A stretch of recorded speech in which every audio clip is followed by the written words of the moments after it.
et du Fils et du Saint-Esprit. Amen.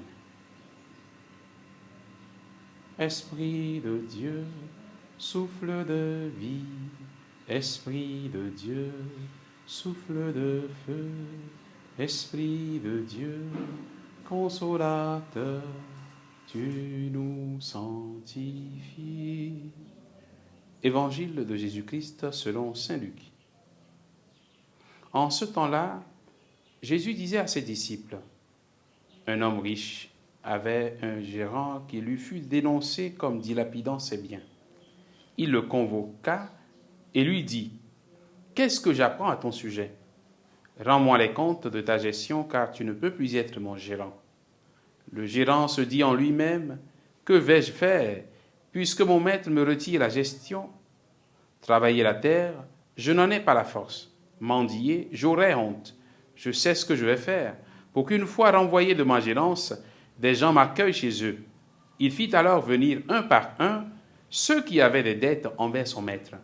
Il demanda au premier, « Combien dois-tu à mon maître ?»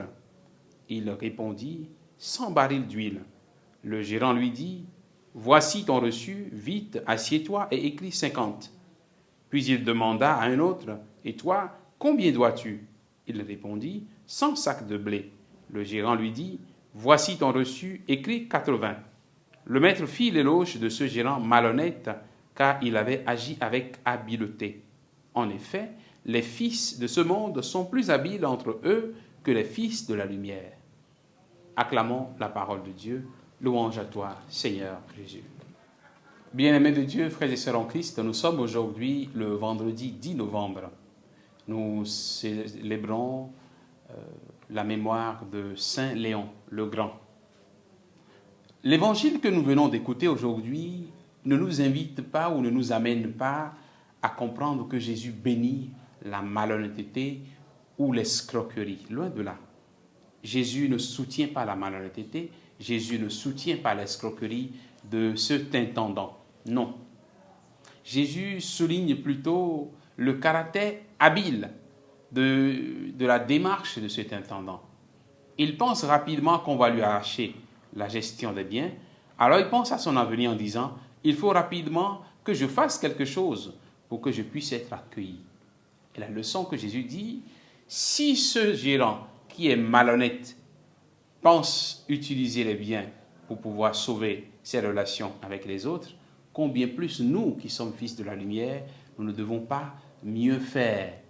Pas dans l'escroquerie, loin de là, mais dans l'habileté à garder les relations avec les autres.